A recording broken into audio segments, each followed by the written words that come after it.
Crack a beer. It's open bar, and oh boy, this is going to be an interesting one. Strong and wild, we rise up high. Conquer fears, won't let them reside.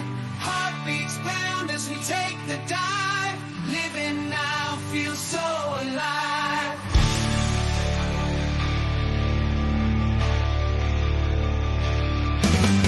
Heart steel veins glowing bright.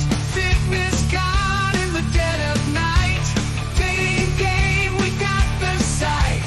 Crushing finance, career out of sight. Man up now, we own it true.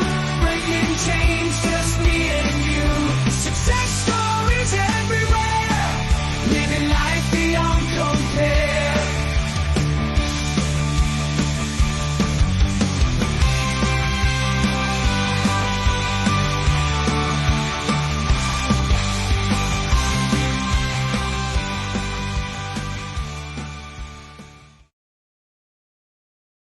Good evening, everybody. This is going to be fun. I can't count how many times I've done a stream or had a discussion on the 9 Iron Rules of Rollo Tomassi. And for those who don't know, although I'm pretty sure if you're here, you do know, Rollo Tomassi wrote The Rational Male. And yes, my bookmark is a Yu-Gi-Oh card. So The Rational Male essentially was one of the most impactful pieces of work within the space that developed what we know today as like Red Pill, PUA, Manosphere. And his 9 iron rules are the rules essentially to live by. And I love diving into this because I also can get controversial on some of it. So it's going to be fun to have that discussion alongside my good friends. Kevin, how are you? Doing well, sir. How are you? Doing good, doing good. And then we got Josh, Renegade Wingman, as well. How are you? Doing fantastic. How are you doing today? Doing good, doing good. Yeah, do you guys have anything you want to say on this as we begin here? I would say this is one of those, sort of foundational and seminal works, right? So if we look back to what we were previously covering, right, with the 16 commandments, that was kind of like we had that sort of very first evolution and stab at, something that could walk on land and breathe air. And now this was something that took it to the real next level and really laid out that foundational architecture of the space that we currently know today. So again, kind of going back to that source code. So, the 16 commandments were like the true sort of source coding. This is really the first sort of like framework or, like the graphical user interface that now, instead of having just the command line in the background, it's like, oh, now I can do point and click and make more sense and navigate this space a lot easier. So I'm excited to talk about it. Good stuff. Well, let's just dive on into it. Unless, Kevin, do you have anything else you want to add? I couldn't agree with Josh more. This one was kind of the framework. It's hard to believe this book was written 11 years ago. Time goes by way too fast. I never followed or knew about Rollo and So Suave, where he made most of his fame as far as blogging. But The Rational Male was a game changer back then, and it suits perfect for where we're going with this series. Started with Pickup Artists, we moved on to Poon, and then now this. I mean, it's a natural succession. Even though this book was written 11 years ago, I recommend this to every young male that's out there. I have a fun story that I'll share before we dive into this. It was not this book, but it was the second book where I was listening to it on Audible, and it was very early in the morning. I did not sleep well the night before, and I actually fell asleep at the wheel and drove off the road listening to his second book. So the Rational Male series has a special place in my heart because that was scary as hell. And that's no knock on the content itself. It's a funny memory that I have. But anyways, let's go ahead and dive on in. So in the 9 Iron Rules of Tomassi, Iron Rule number 1, frame is everything. Always be aware of the subconscious balance of whose frame in which you are operating. Always control the frame, but resist giving the impression that you are.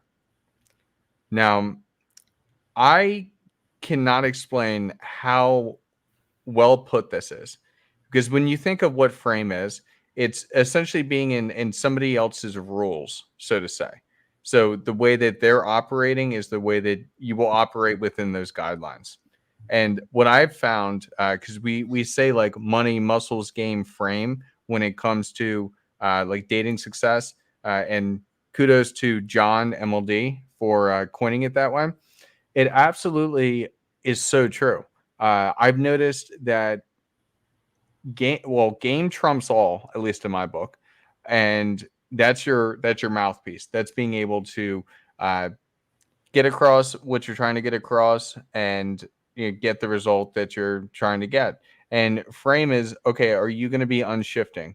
When we think of men, we think of men as like the boulders. You're the rock in any type of relationship, and that's really what frame is. So, are you is like your girlfriend, plate, wife, whatever? Is she moving in your frame, or are you submitting to her?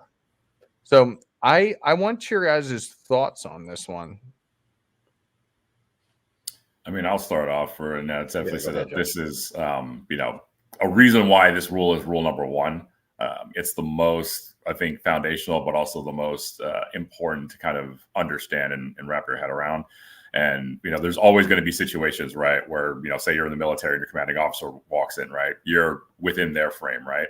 But it's like you need to pay attention of who is in control of that frame. And that's really where, again, a lot of guys run into a lot of trouble, in either their dating life, their professional life, or just in life in general, when they are negligent of this fact or of this force that's at play. So it's a really, really critical force to understand, whose frame you're operating in all senses, so we can understand, hey, am I trying to be manipulated by these ads? Are these other people trying to influence me in something that's not necessarily like in the best interest for myself? So really understanding your frame, that's it. It all starts there, and that's the first stepping stone into self-actualization. So this is one where it's like, read it 20 times a day till you're like blue in the face, until it really truly sinks in. But I think this is probably the most foundational and important rule out there. I would agree with that. And shout out to you, D'Angelo. As you're saying, they're very push and pull, control without seemingly coming across as controlling. Security in the self is imperative. I would 100% agree with that. That security in self is so important, and don't put up with things that you shouldn't be putting up with. Yeah. Kevin, what are your thoughts here?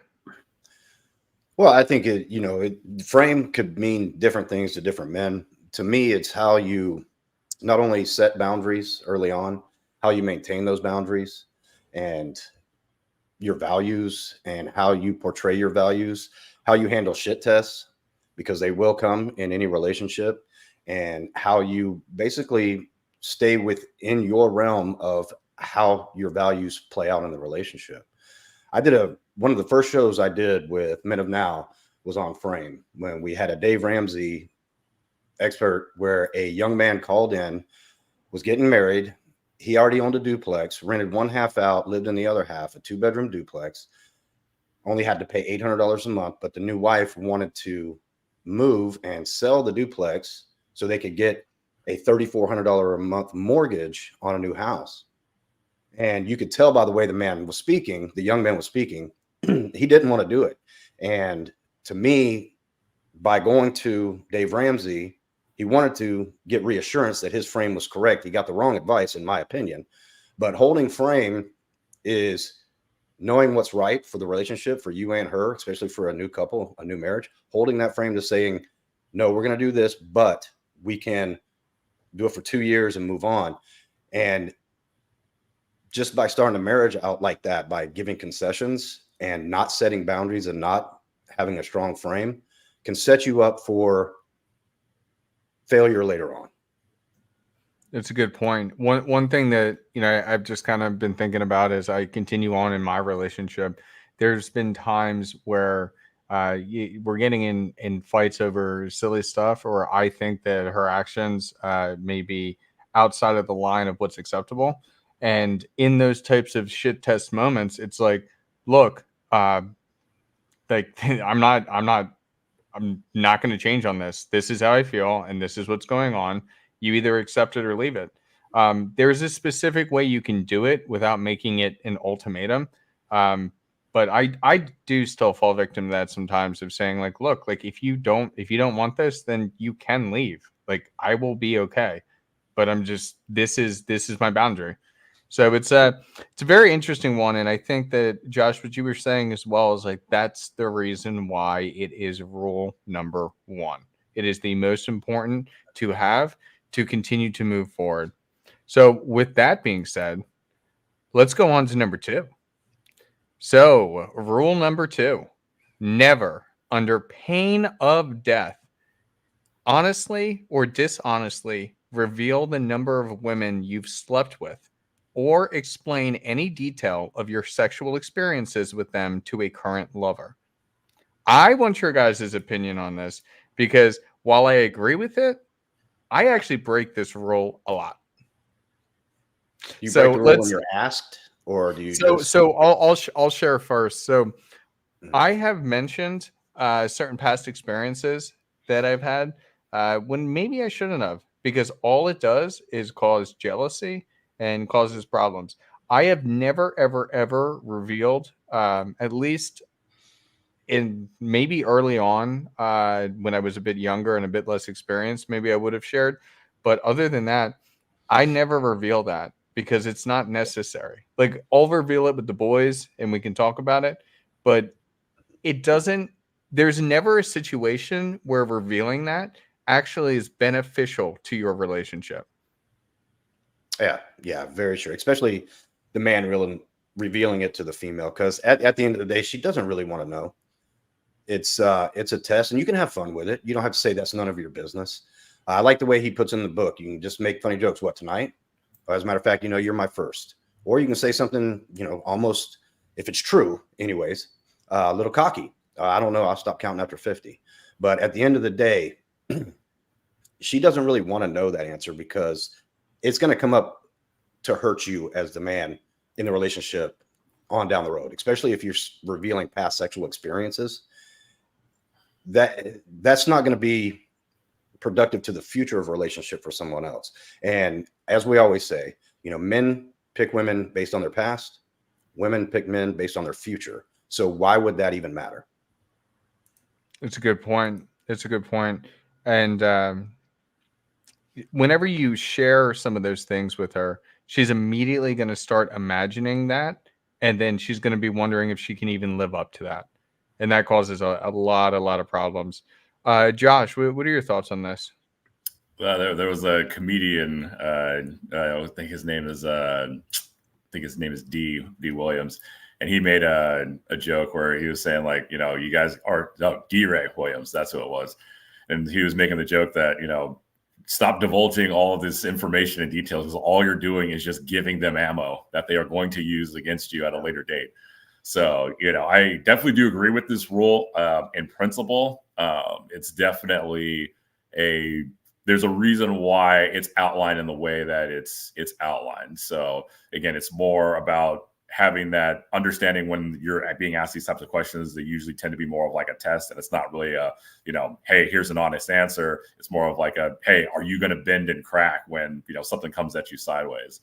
So there is a little bit of nuance, I would say, in this, where, it says don't explain any detail of like, past experiences. Well, sometimes that can be very fun and intriguing. Like for, myself, where I've spent a good chunk of time studying the tantric arts and things like that. So when you elicit some of those details, that can be a very high curiosity factor, something that sparks curiosity in a very good way that, draws you guys closer together in a closer bonding experience. So I'd say this one is definitely a little bit nuanced, but overall, especially when it comes to like the number and your notch count, right? And not that really notch count matters in general, whether you slept with, I don't know, 3 girls or 300.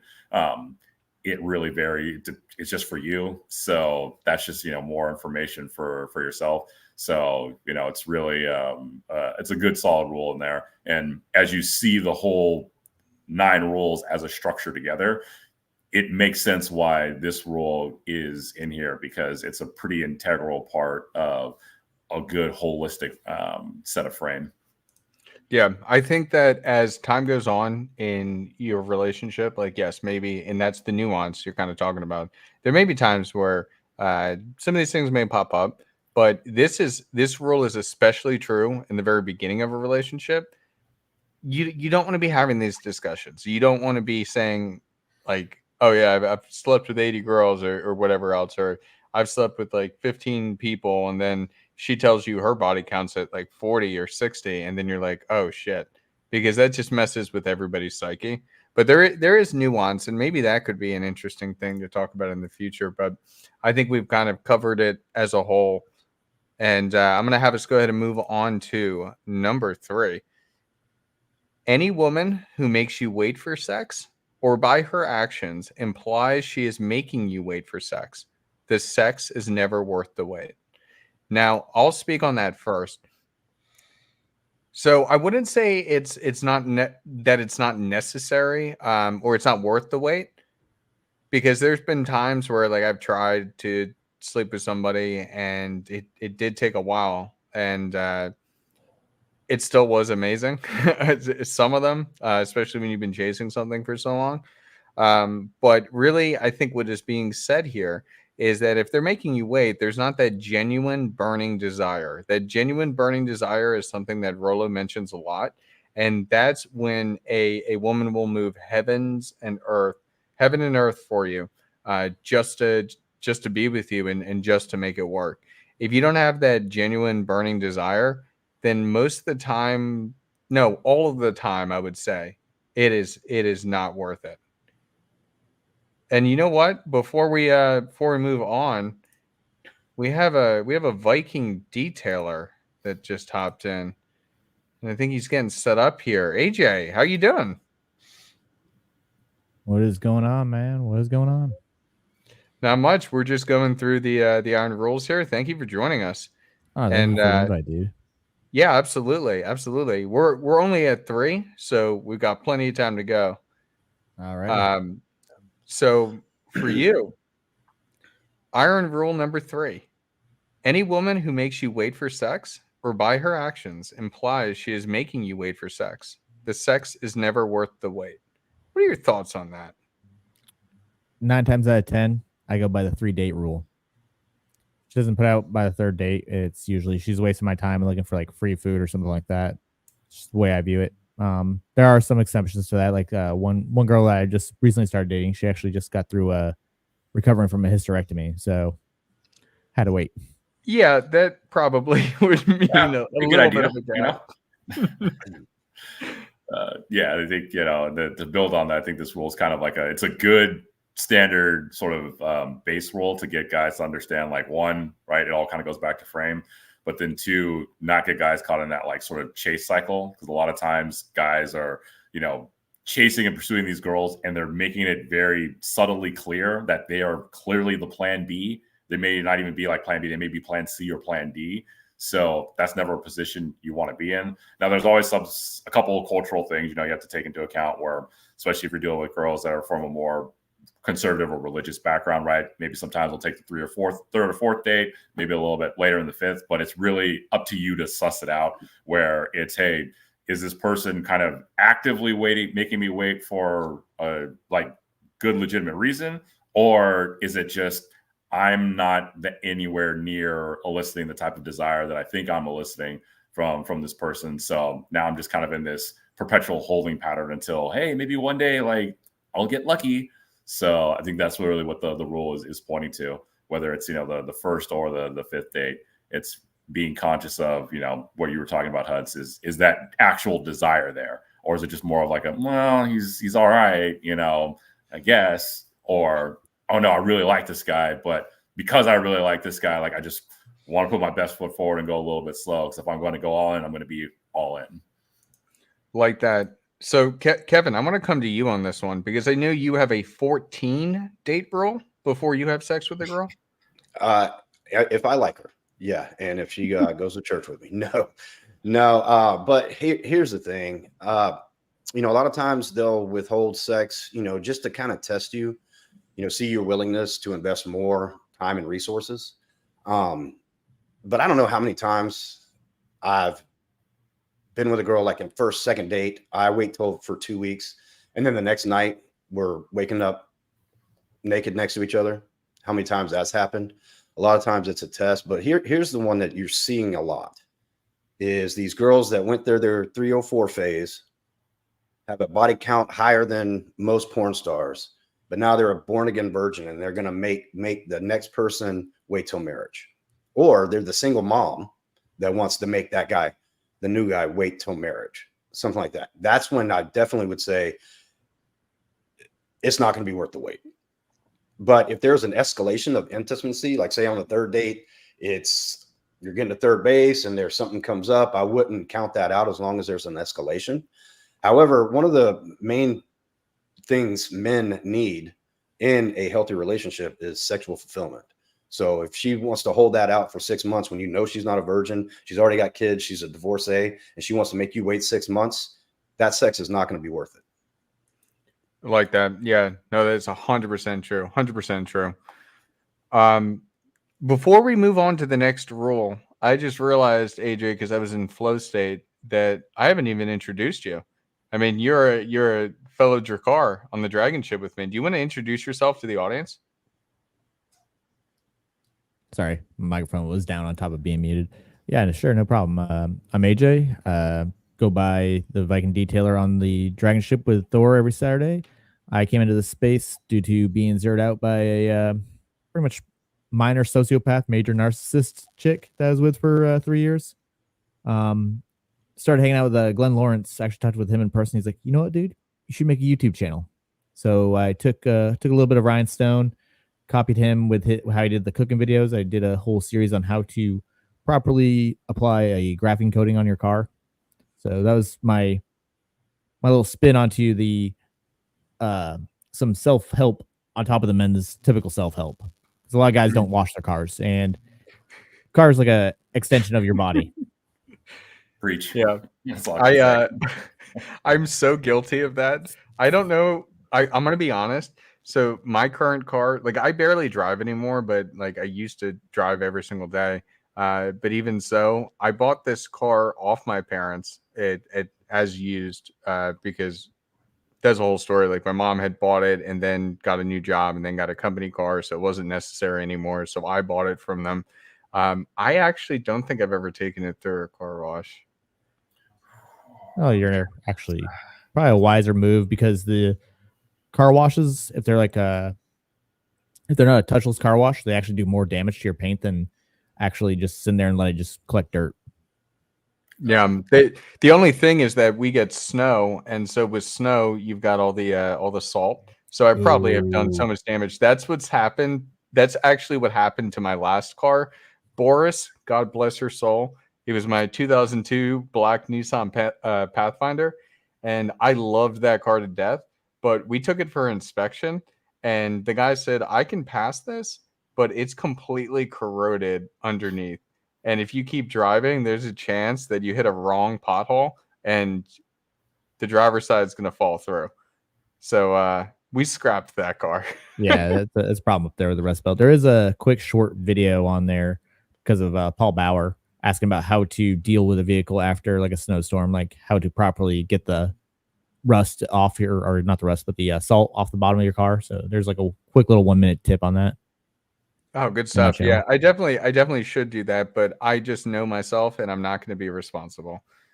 Especially because now working from home, like I literally drive like once or twice a month. It's kind of crazy to think of. But okay, let's move on. Let's move on to the next iron rule. So we have rule number 4. Never, under any circumstance, live with a woman you aren't married to or are not planning to marry with in 6 months. And I will tell you right now, I completely disagree with this. AJ, go ahead. Let's hear what you got to say. It's one of those ones where I kind of agree and kind of disagree. Like I didn't live with my wife before we got married, and still 8 years divorced. And then my ex-fiance, the one that zeroed me out, yeah, she moved in. Like I took my time on moving her in, but still, we were together probably I want to say we're 8 months dating before we moved to Texas. So she moved in like right before we moved to Texas. But yeah, it's one of those things. It's kind of get the feel for it. I understand where he's coming from on the what your body does biologically when you have your chick move in with you, and it actually studies show that it tanks your testosterone. Mm. Yeah, I do remember hearing some stuff like that, and I've definitely experienced it myself. There have been uh, girls that I had I had moved in with way too soon. Well, just one, and that ended up in disaster. I mean, hell, that ended up in me getting arrested and having to deal with a court battle that obviously went nowhere. Everything just got dropped because it was bullshit. Um, but it was a poor decision I made. Okay. Um, One of the things that I found interesting myself is that with my current girl, she ended up spending the night with me, and that was increasing in frequency to the point where she was spending every single night at my place for 8 months before I decided to get an apartment with her. So that I think that is a different way that you can approach it. Okay, make sure that it's working first before making that leap. I think that this is a little too black and white when there are shades of gray there. So, what about you, Kevin? What are you thinking on this? Yeah, in this day and age, especially when a lot of us redefine marriage without the legal aspect of the state being involved. However, I think this is where frame comes very into the picture. I would never say, okay, you own a house, she has an apartment, you sell your house to move into her apartment. I mean, that kind of dynamic, you're setting yourself up for something. But if you want to say, hey, you can move into my place and we'll see how it goes, keep your apartment for a while or get sublet it to somebody else out. But don't just uproot everything you've worked for to create something with them right off the bat. And I like it when he says, without the intent of marriage. He says that in the rule, never live with them unless you intend to marry. And like guys like me that are all about, okay, full commitment, closed on both ends, monogamy. We have a ceremony. We wear rings to the world. We are married. However, the state is not getting involved in my finances or has access to my assets if it doesn't work out. That's where the gray area could come in. But you have to, as a man, you have to be smart before you just shack up with a chick, because unless you know her very well, you don't know how she's going to act. It's just like living with a roommate. My dad told me a long time ago, he said, the best way to lose a friend is to live with them. And it worked. And it had happened a couple of times. A couple of times I had my roommates. It was a strain on the friendship. So you got to be very smart about it. Don't just, we've known each other for 3 weeks. I love her. The sex is great. She's a person. And then when you move in, you find out she's a slob. She doesn't like to clean. She stopped cooking. And now you're doing everything. You're going to resent her. And it's just going to make it that much harder. That's a good point. That's the one piece of this rule that bothers me, is that if you're not planning to marry within 6 months, I think that's a little too tight there. I mean, if you are planning to marry, if you are planning to continue, I think it should actually be reversed. You need to be with her for at least until the honeymoon phase is over before you even are considering that type of situation of moving in together. Now, I want to turn this to you, Josh, because I know you've got what, like 4 or 5 models that live with you?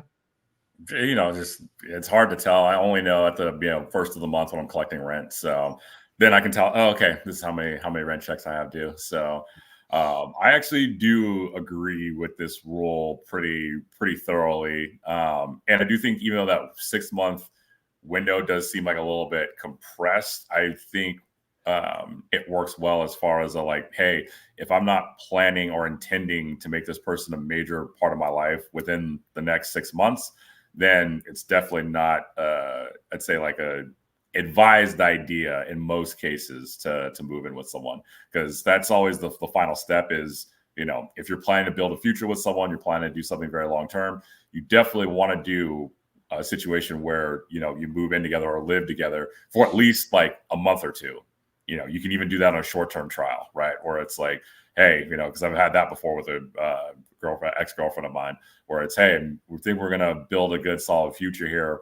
Even though we still have some logistics that we think we're going to need to work out, it's important for us to say we want to really go forward in this direction. Let's just do a experiment where, okay, for the next 2 months, we just live together. So that way we can see what that day-to-day is like. So, during the week, you live at my place, you stay at my place. Weekends, we either go to your place, or again, you just keep your place on the side where we can, sublet it, or, you can always reverse that around. But it's definitely important to get that trial of living with someone on the day-to-day first before you can build out a future with someone. So I do think that this rule does hold up, extremely well for as far as just being a base core rule in its current iteration. Yeah, no, absolutely. I mean, everything has nuance, but I think that's a good way to put it. Let's jump to number 5. I'm going to talk about this one here. So, number 5, never allow a woman to be in control of the birth. Now, Josh, I'm actually going to come right back to you. I have certain opinions on that and maybe I don't have a full understanding of what he's really trying to say here. But do you want to speak on that? Yeah, I mean, because in the book, he definitely details this a lot more. So he's talking about, predominantly leveraging, birth control, as well as, if you wind up being intimate with someone, right, and then that person winds up pregnant, it's a really huge question mark that goes all over the place. So this is one that I think for a lot of guys, it's an important rule to, again, understand their portion of the responsibility that they have in their daily lives, and in something that can affect not only their life, but also somebody else's life, and potentially, little tiny baby's life as well. So you have to be very responsible on this front and really think things through. So it really does come down to how you are carrying yourself and how you're being proactive in this situation. Because again, depending on who it is that you're with, right, and what the situation, the scenario is, this could be a birth could be an awesome thing, or it could be the ultimate weapon and tool, like completely used against you. So this is something that you have to be extremely careful with. You can't be reckless with it, and you have to be very cognizant of, okay, how am I going about my daily practices in order to prevent either, a situation that's going to arise with the wrong person. So that's really kind of my take on this rule, is that, it starts with us. It's like, hey, we got to be very responsible. We can't be going out there, slinging it all over the place and just being willy-nilly with the consequences. Like, we really, really have to be very proactive and realize, like, okay, it starts with us, and the onus is on us to make sure that we're as responsible in this situation as possible with the people that we're choosing to engage with. Okay, so open question to the panel. Raise your hand if you use condoms. Depends. Varies. Oh, Yeah, it that's a depends. 50-50 split. Very, Interesting. very rarely. I'll say very rarely. I know there's that ad or that report that just came out about the Trojans with the microplastics. Luckily, I don't use Trojan. Yeah, and back before, especially after my divorce, when I was kind of a little looser than I am now, yeah, I was using them more, but now I don't. Honestly, condoms are great for controlling birth and contraceptive. I get that, but it takes all the personal intimacy out of sex, in my opinion. So that's why, one night stands don't really happen for me anymore. But if it would, I would. Like Josh said, in certain circumstances, yeah, you need to. But I think what the main thing is that I took when I read this rule several years ago is you don't always take a woman's word for it that she's on contraceptive. And just because she's on contraceptive and she's taking it every day doesn't give you the opportunity to go willy-nilly and just always go inside. Always be conscious about that. Be responsible for your seed. It's a good point. That's one thing that I've noticed, not just in this relationship, but any serious relationship I've been in. You typically know when she's taking the pill every day, and then if she's not taking the pill, or if you notice her then taking it way later than she's supposed to, it's like, oh, I forgot. Then just be cautious. Be cautious with those types of things. And there are times where they may not be on the pill, or they're switching birth controls or something else. I mean, one of the scariest things that happened to me with that bad relationship I had before is towards the end of the relationship, she was adamant about coming off the pill. So then I had to be like super careful with what was going on. And quite frankly, I think I dodged a bullet there because I think she was trying to baby trap me. Dude, I totally feel you there because my last relationship, and I recommend this for all guys when they get to an LTR and your girl comes off birth control, download the Flow app. It's an app that Yes, link their yes. cycle. And literally the week before my ex left, she was at peak ovulation, and yes, I did. So I was like, oh, please get your period. Please get your period. Please get your period.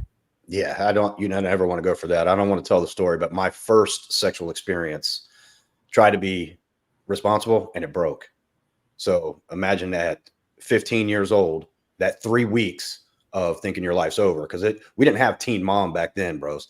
We had your life is over if you have a child. Fortunately, it didn't happen. But yeah, you don't want to have that hanging over your head to think. And then, you know, there was a saying they had in the NBA, and I'm probably going to say it wrong, but it was wrap it and flush it, because they actually had NBA players actually have cases where the woman would go retrieve the condom out of the trash and inseminate herself with it or try.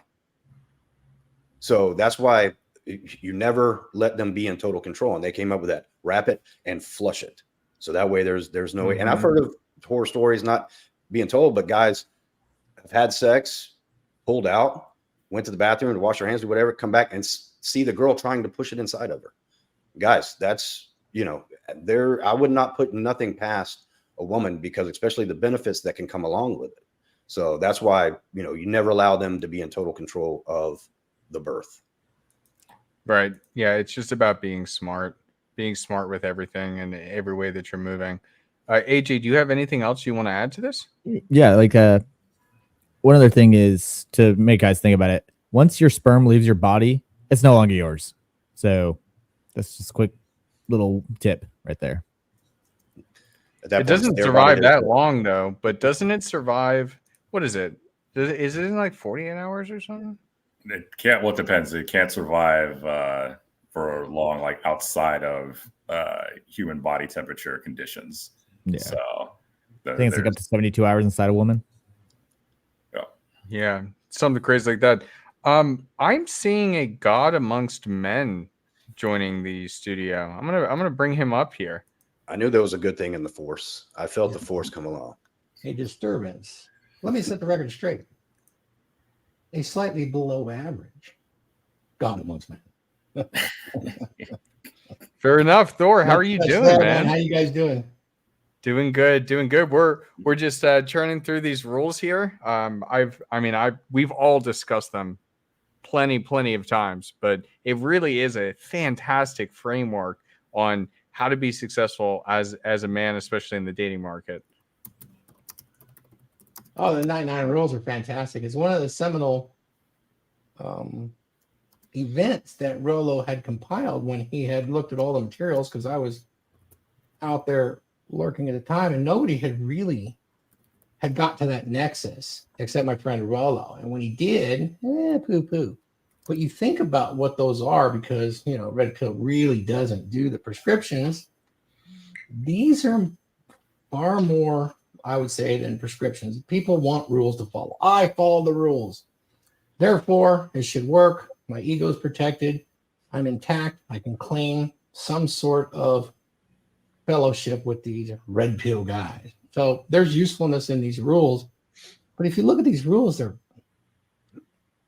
they really rules, or are these just common sense from a masculine perspective that is socially aware? I want you to think about that. Yeah, I kind of view it the same way. I think that's a really good point. It's just the common sense stuff that you never really thought about. It's almost like one of those like shower thoughts, when you're like taking a shower one day and then you just kind of come to a revelation about something that you knew you always knew, but never really put it to words. Right. Yeah, and it's you know, what makes it so seminal is that it's like, it's definitely common sense and obvious now, but as we kind of detailed through like the earlier parts of our series, when guys were just really trying to compare notes and figure a lot of this stuff out, it was like, oh, there is some experimentation and some, experiments worked well. Some blew up in everybody's faces and some just were never spoken of ever again. So, there was a bit of that figuring it out. But yeah, I think Rollo was kind of the first one that was able to really compile it all into a digestible kind of bite to just help people better understand the mechanisms at play. 100% agree with you. Let's jump to the next one. So we just finished up 5. We're going to go to rule number 6. Women are utterly incapable of loving a man in the way that a man expects to be loved. In its simplicity, this speaks volumes about the condition of men.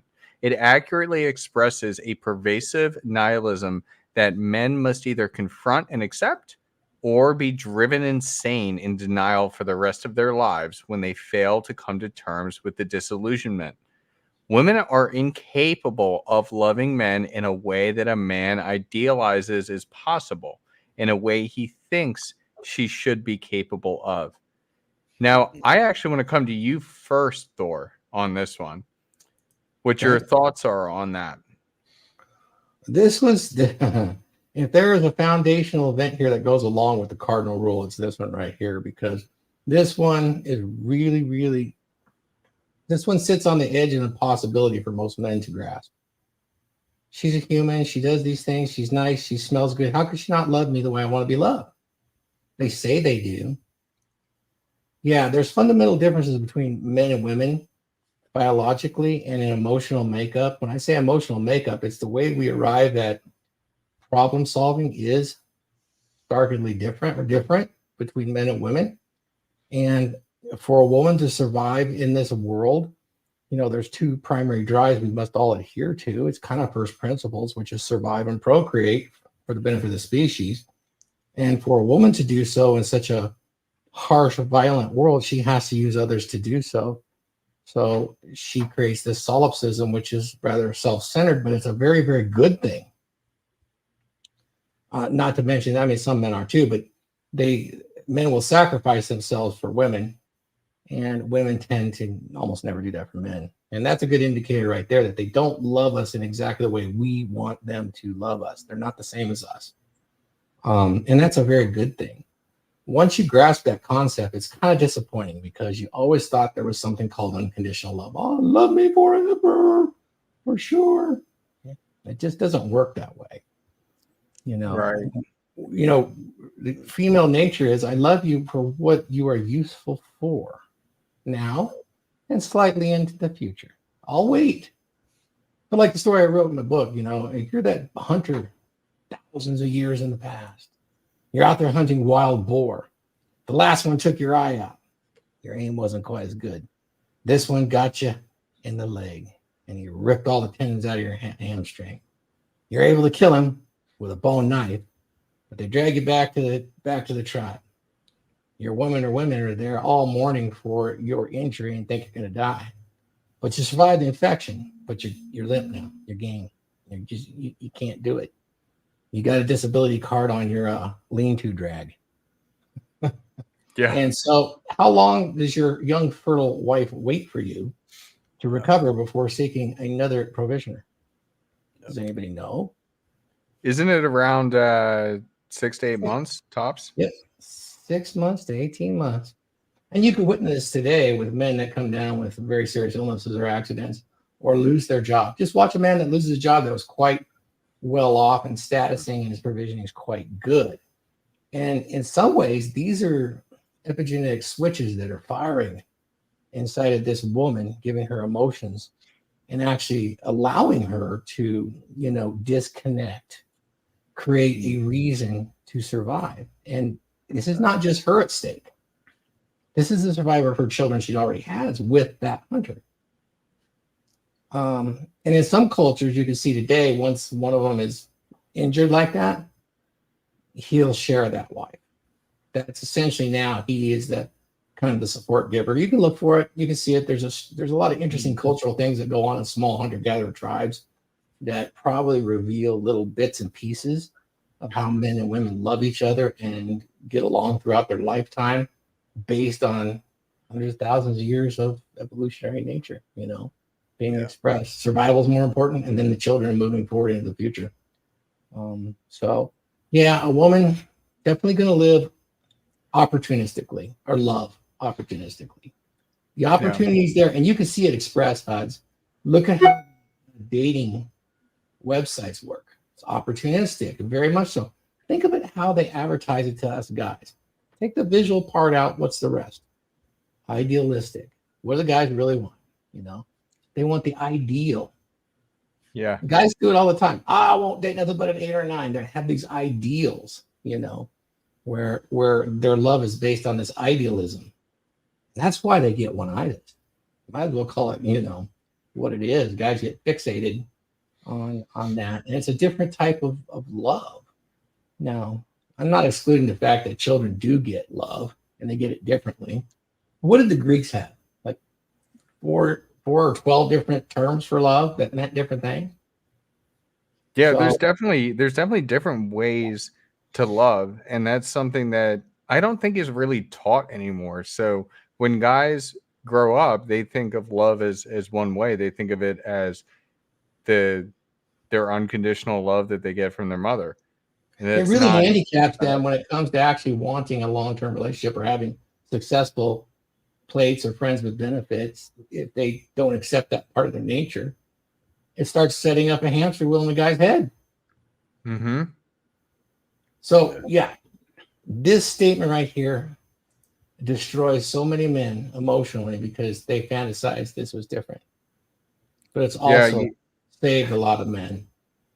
And it shouldn't, though. If a man can take this for what it's worth, that love from a woman is transactional and conditional, it should make you want to be a better man for her love.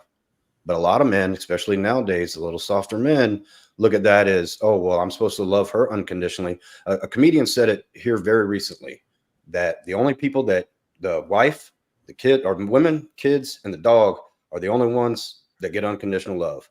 A man, it's always going to come transactional and conditional.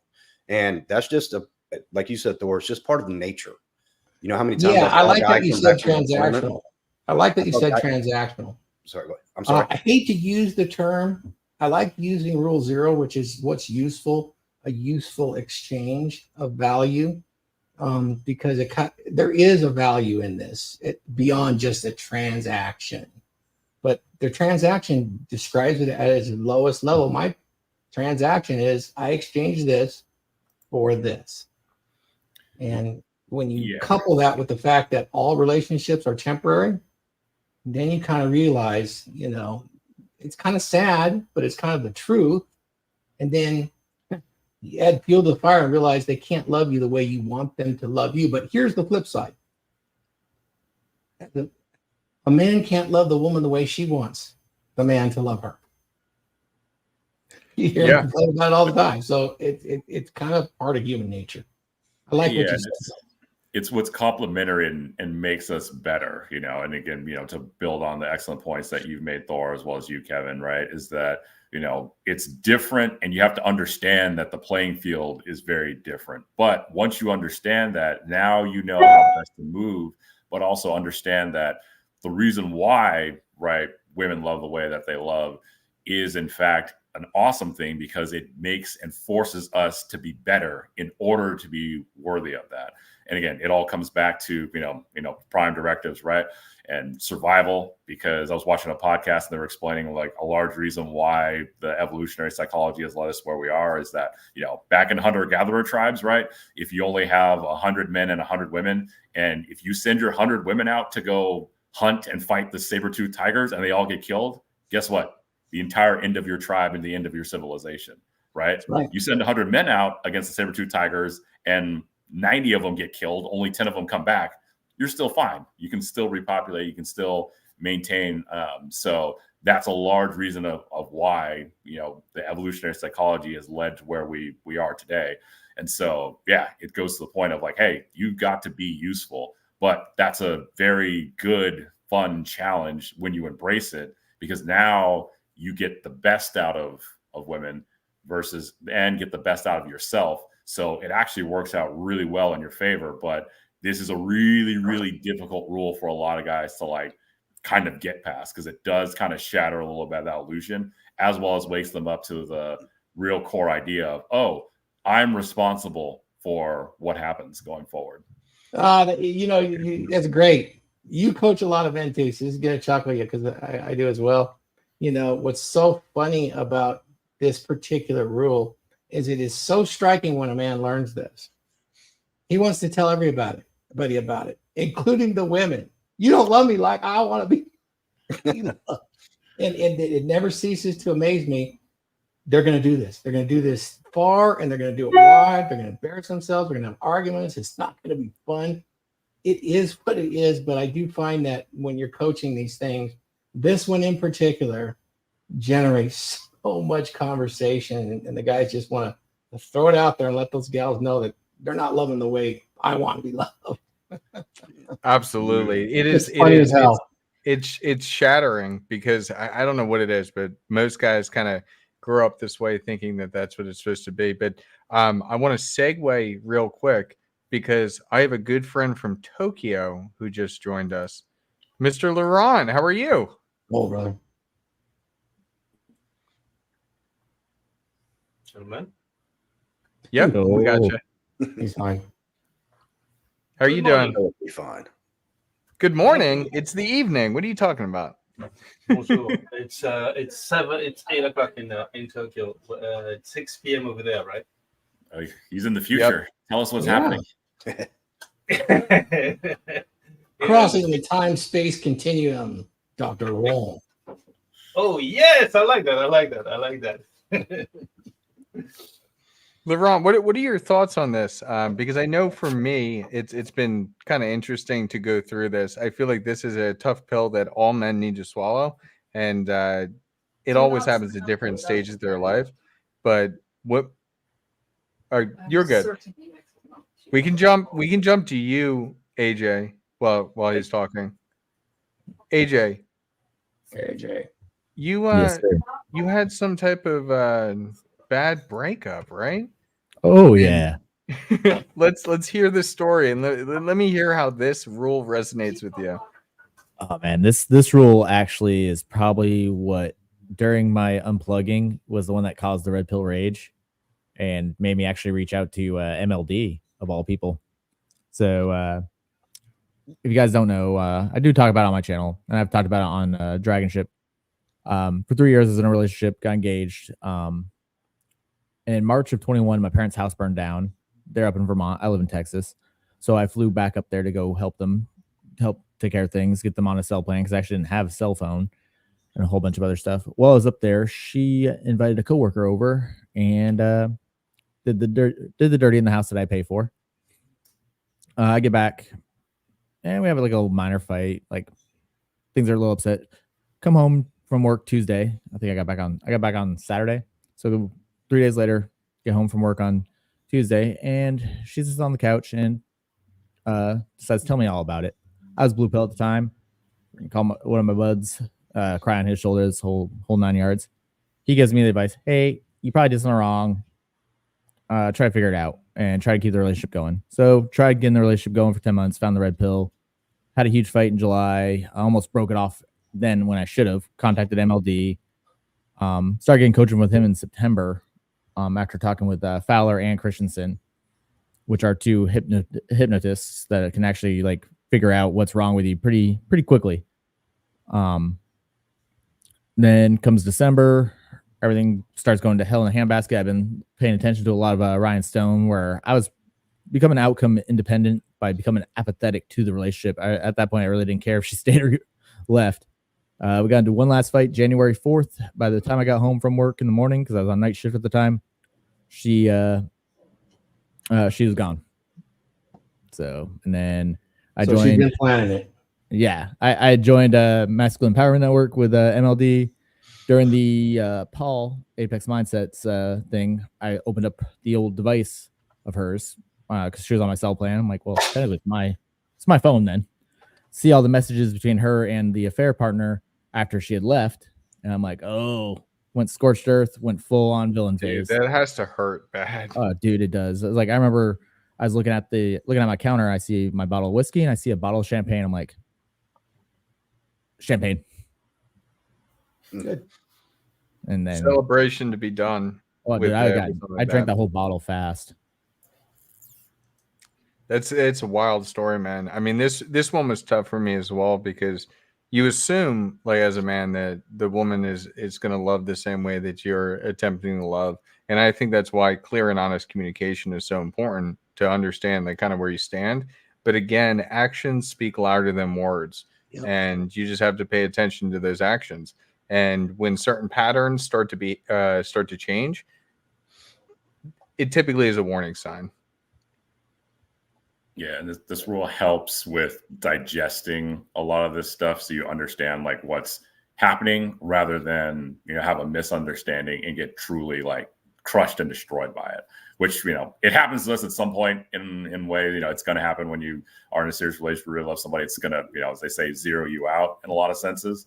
But if you have this fundamental underlying understanding of this rule, this will definitely help you recover and get through that much faster than it will if you don't have that understanding, because that way of thinking keeps you really stuck and down. And so that's where as a coach I've had to help a lot of guys kind of get past that.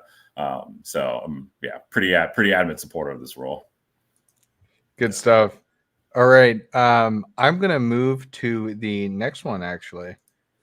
So moving on to number 7. It is always time and effort better spent developing new, fresh, prospective women than it will ever be in attempting to reconstruct a failed relationship. Never root through the trash once the garbage has been dragged to the curb. You get messy, your neighbors see you do it, and what you thought was worth digging for is never as valuable as you thought it was. I'm going to speak on this first because I did this exact thing. Even after knowing the rational male, even after having this full understanding of, well, nobody has a full understanding of intersexual dynamics, but at least having a base understanding of it. With that girl that I was speaking about, we were in a relationship for a few years, and then all hell broke loose. I know everybody says, "Oh, like BPD, she had BPD." Well, no, this girl was actually diagnosed with it. So it was a lot of ups and downs and back and forth and diagonal, and it was ridiculous. And I had left her, and I actually broke up with her because I couldn't do it anymore. Then years down the line, I was in another relationship at the time, and I was in a relationship with that girl for about a year. And then the previous girl came back into the picture, and she started messaging me on Facebook, and I took the bait. And I'll take full ownership of this. I cheated on my current girlfriend to get back with her, and I hate that about myself. But it is what it is. We make mistakes and we have to learn from them. Now, when I got back together with her, it was like a honeymoon phase all over again. That lasted 4 months until we were back to the same old shit. The love Except bombing this cycle. time, it's crazy, dude. And we're back to the same old shit. And it started to escalate quicker than it did before. And that was horrendous to deal with, and nothing was getting better until randomly one day. And like, get this, like, so she could work from home sometimes, so I had her stay at my place, and then she was just working from home. I was living close enough to work so I could come home for lunch break. So I come home for lunch break, we have sex, everything's fine, and then I told her I have to get back to work, and she completely split right then and there. So she thought I was abandoning her and didn't want to spend time with her, but I had to get back to work. So she just completely ghosted me. She completely blocked my phone number, blocked me on Instagram, blocked all forms of communication, and she up and left, drove away, and that was a mess to untangle. So I know this rule very, very well, so to say. Yeah, I think we probably all have been guilty of this in our past. I know I was when I was young too. With my girlfriend at the time, ex-wife now, there was a couple of times we split up. It was devastating, heartbroken. We got back together, just like you said, Huds. When you first get back together, it's bliss, but it does not take long for things to go right back to the way they were when it ended the first time, or the second time, or the third time. And like I said, we've all been in scarcity mindset, and I think that's a big thing that can create this. Or you, especially if they break up with you, but then they call you a month later, or even 6 months later. I learned my lesson. I'm changing. I want to do things different. You got to be a man at that point, and just remember why you aren't together in the first place. And a lot of times, hypergamy had a lot to do with that. Monkey branching had a lot to do with that. She found out that the grass was not greener on the other side. And then now you're essentially her plan B. Even though you're with her first, now you're her second choice still. Never put yourself in that position. That is a great, great point. LeRon, I want you to speak on this as well. So I'm going to use classic French literature. Guy de Maupassant is one of the famous, like Marc said, Guy de Maupassant, very famous 19th century writer. And he wrote in a book, Au clair des femmes, which actually the title itself is really beautiful, very romantic. He said, reigniting a relationship is like reigniting a cigarette that you put off. It tastes bitter. It's only poison. There's only poison there. So, and also, for instance, let's say you have a beautiful vase and the vase gets broken. Then if you glue it up together, you know deep inside that this was a broken vase to begin with. Oh my God. bad. Dude, I've never heard it put that way. That is, I think that's even better than the trash analogy. The French spoke a lot of camels. Camel toes. Camel toes, that is. There you go. Oh man, it's really fashionable these days to trash the French, isn't it? Oh I yeah. love the French. Oh, it's just funny. That whole situation is so funny. It is what it is. I don't take it too seriously, but God, did that start a media firestorm? Oh, but that's a really great point that you just made there. Which, for a lot of guys, it's real easy to fall kind of back into that because again, we tend to think on all the romanticize the past a little bit. We think about all the great stuff and like, oh, the bad stuff wasn't that bad. The good stuff was really, really extra great. But to the point of the rule, right? It's when you're going through that trash, it does get really messy really quickly. And again, there's witnesses too, because now your neighbors are seeing it.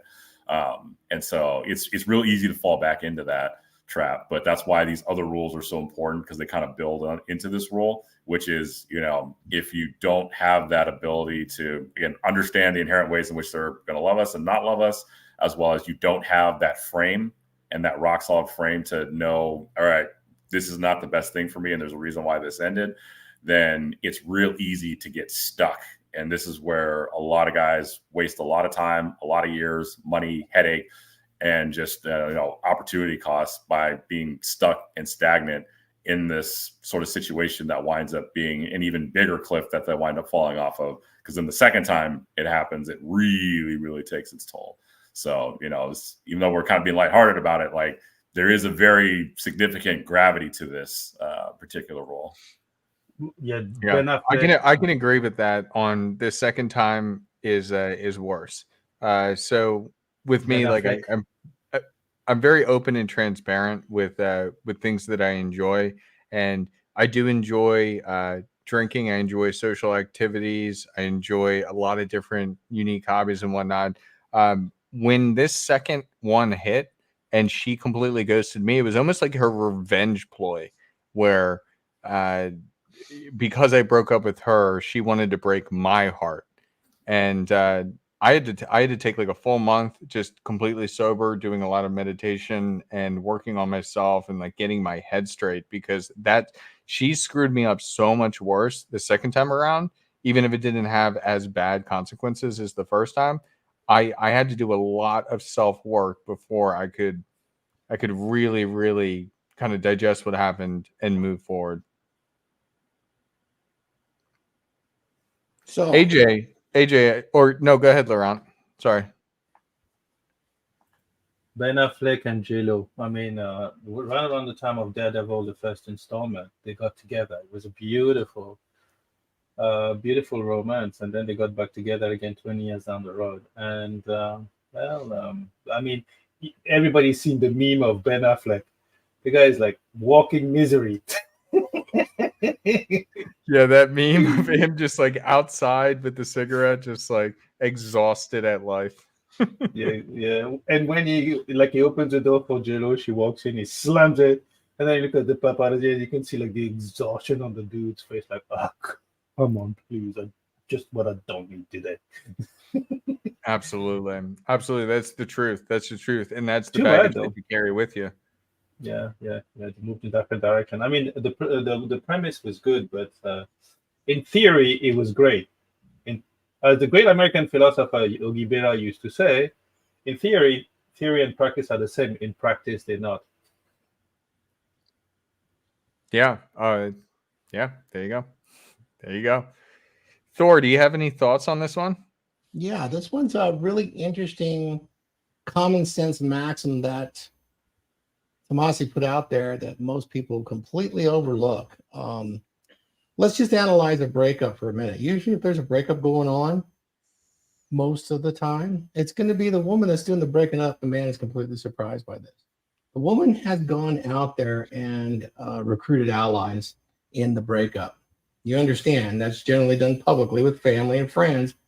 He's a rotten scoundrel. This is what's been going on for so long. I've tried everything and he has done nothing. This is the standard say. It just always is. So, attempting to reconstruct a relationship from what she just did, or what, even if you broke up with her, you're not going to be coming back trying to reconstruct it. Straight up. The damage that she has done to your frame here, even if you get back together, is almost impossible to overcome. Particularly if you want this thing to last without being completely denuded in the relationship. This is a big deal. So where would you put your effort? Developing new, fresh relationships? If you really understood this before you got in this situation, you would be developing fresh and new relationships right through every relationship you have, married or not, girlfriend or not.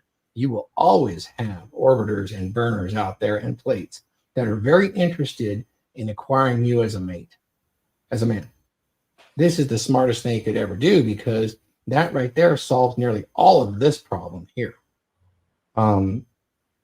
Yeah, and a lot of breakups when the gals do it are pretty messy because the guys are very shocked. A lot of times there's divorce.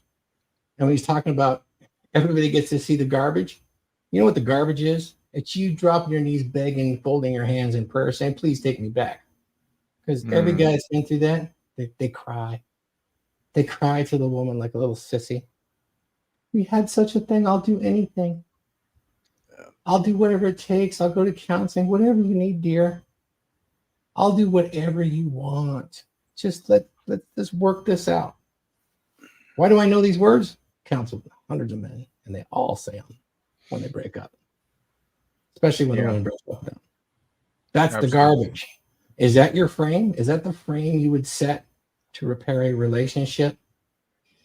Or would it be her coming to you because you have a younger, hotter, tighter version of her? Good That's point. interesting. It's the cardinal rule. It's not even stated here. But how valuable would it be if you've had this breakup and it's like this and you're in that position? What happened to your frame as a man? What happened to your common sense masculinity? Is she that important? Or is your life so important that women will come in and leave? Sometimes they leave you with children. That's great, man. More the merrier. But, if you want to stay and ride, we'll get a wagon. But, yeah. Lost my train of thought there, guys. Sorry about that. I think the tattoos will help eventually with the GDM, and we'll think faster. So, No problem at all. AJ, when are you getting back with your ex? Never. If she showed up at my door right now, I'm not gonna lie, I'd probably drop kick her. Or Oh, full man. on, actually like Spartan T kick her right in the face. 'Cause she's Now, only now, like now, 10. now. I've taught you better than that. You'd give her the exact loving that she needs, that she's never had, ever, ever. And then after you're done, you'd politely pat her on the head and say, I don't know, man. Now The amount it's- of emotional damage. now it's time for you to go. Yeah, send her on her way. Yeah, I can confirm this, and I'll be again completely transparent. I always am. I actually tried this as a tactic of crying in front of my girl, like not who I'm with now, but back in that previous relationship. I actually tried the tactic of crying to make it work and get her not to leave. And this was, I mean, hell, this was a long time ago. This is very, very, very young, like very early 20s, maybe like 22 or something. So I'm much older and much wiser than that now. Yeah, it never works. It never ever works. And all you're doing is you're handing over control of yourself to her. And again, No, you want her to be super obedient to you and actually be your biggest fan and absolutely fall in line to you in a relationship. In her mind, if she saw you with a 4x4 sticking out your chest and you sit there and you pulled it out, threw it on the ground, and said, okay, let's go. You know, that's what she's expecting from you. Say, hey, put a little tissue on that. Let's go. You know, you ever see that interview with Joe Rogan, the female MMA fighter? And she had an I don't know if I have. boyfriend. Oh yeah, yeah. And she was all about it until he got Sorry about smacked that. and he went into the convulsion and held his hands up like this to defend himself. Yeah, that pussy dried up instantly and then was sewn up with 2-year-old beaver leather. And that was the end of that for him. Hmm. The guy just lost the fight. What's the big deal? Well, it had revealed a ton about her psychology.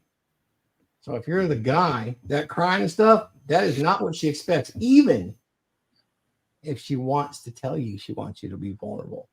At most, she wants you to be transparent.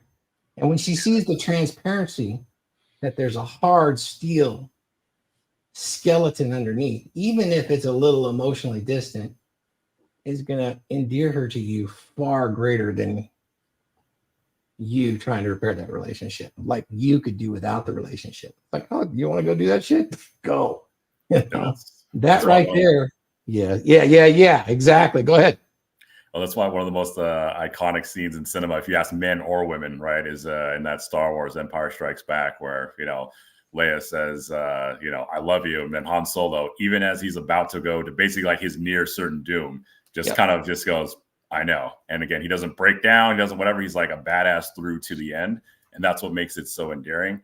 And so, and again, it's not to say that, you know, we're robots, right, that we don't feel or whatever. No, like it hurts. It fucking hurts. Like when you're, you know, got a girl that you really like and it just doesn't work out and it breaks up.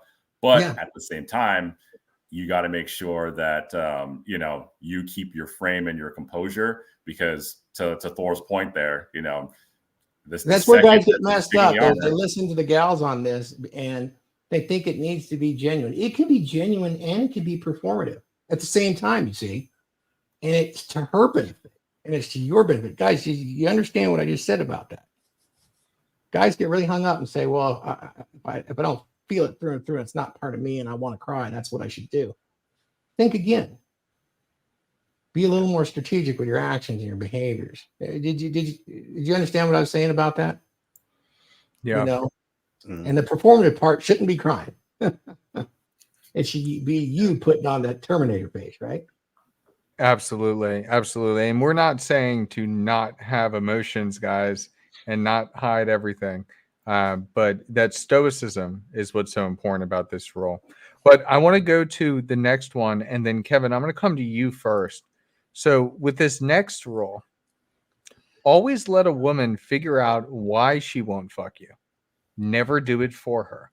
An integral part of maintaining the feminine imperative as the societal imperative involves keeping women as the primary sexual selectors. As I've detailed in many prior comments and posts, this means that a woman's sexual strategy necessitates that she be in as optimized a condition as her capacity, attractiveness, allows for her to choose from the best males available to satisfy that strategy. Now, what is your opinion on this one?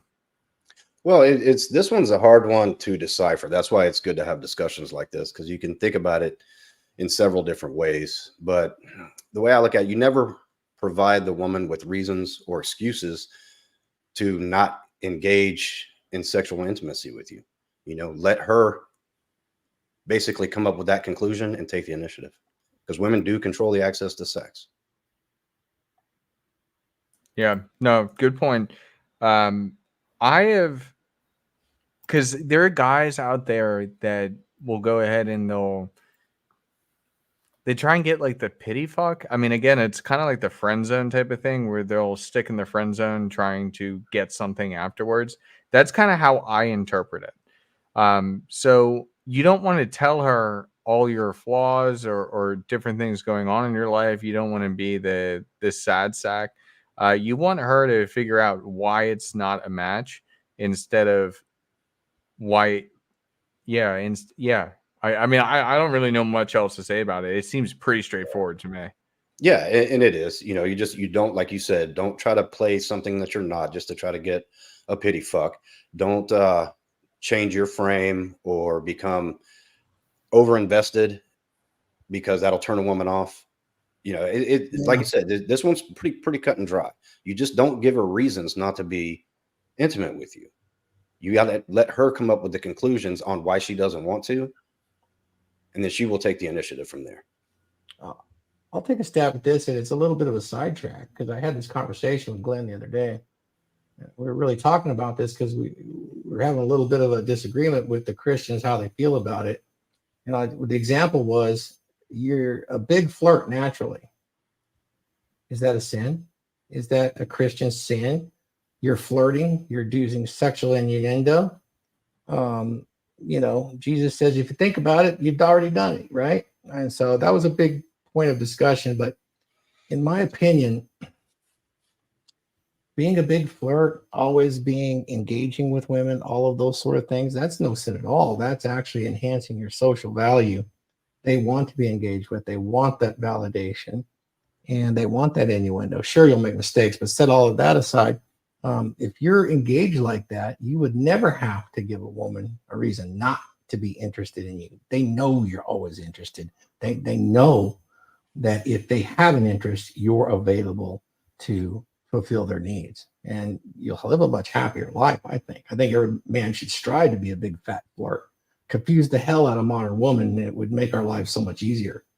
You know, I think guys are afraid of flirting today. What do you coaches think about that? I mean, that's a big deal when I'm engaged. I'm going to speak on this one because the way I grew up, and maybe that's part of the reason why I ended up where I've ended up as being a dating coach. My dad used to do this all the time. So we would go out to dinner, and he would just subtly flirt with the waitress. And my mom never seemed to have any weird interaction to it, but I'm sure that there probably was a that went on like afterwards. But I grew up watching and observing this behavior, and it always just worked out. And quite honestly, I found that with myself, like, as long as you're not very rude with it, as some people, like, you're not shoving it in her face, you're just having that social calibration. Yeah, you have to follow a certain guideline if you're going to be a big fat flirt. You can't embarrass the women that you love and you're with. That's a no-no. And you know, on their side, they can't disrespect you. But you can do this, and it doesn't have to be exclusive to a waitress is a captive audience. It's kind of BS. You can practice, but you should be doing it with every woman, the fat ones, the skinny ones, the ugly ones, the old ones. Believe it or not, you will watch an amazing thing happen when you're genuinely having fun with people. It doesn't have to always be sexual, but you can flirt, have fun, engage. You do that with a group of women, and half of them are old and fat. Pretty soon, they're walking over the tens to you to visit with you. This is, it's a fact. You know, that's what's going to happen to you. And, you know, and it's just a different approach. Whereas if you go over and say, yeah, you know, I'm going bald, I'm doing this, and you start cackling and having all those things, You may not realize it, but what you're doing is you're giving them all the excuses in the world to get that 436-point checklist and say, yeah. That tingle's not there. Not going to do it with this dude. He's a good friend, though. Friend zone. Mm-hmm. Right? Yeah. So I was encouraged. I just was wondering what the coaches would think about that, because I find a lot of guys really afraid to flirt on two fronts. One, their Christianity, they think it's no-go. I think that's wrong. Even when you're married, I think it should be a big, fat social flirt. You don't have to act on it. Right. Yeah, Sorry. I don't agree with that. Flirting is a sin, or you shouldn't do it. It's like you said, Thor, as long as you're not embarrassing them or your partner, making them look bad to make the waitress laugh, so to speak.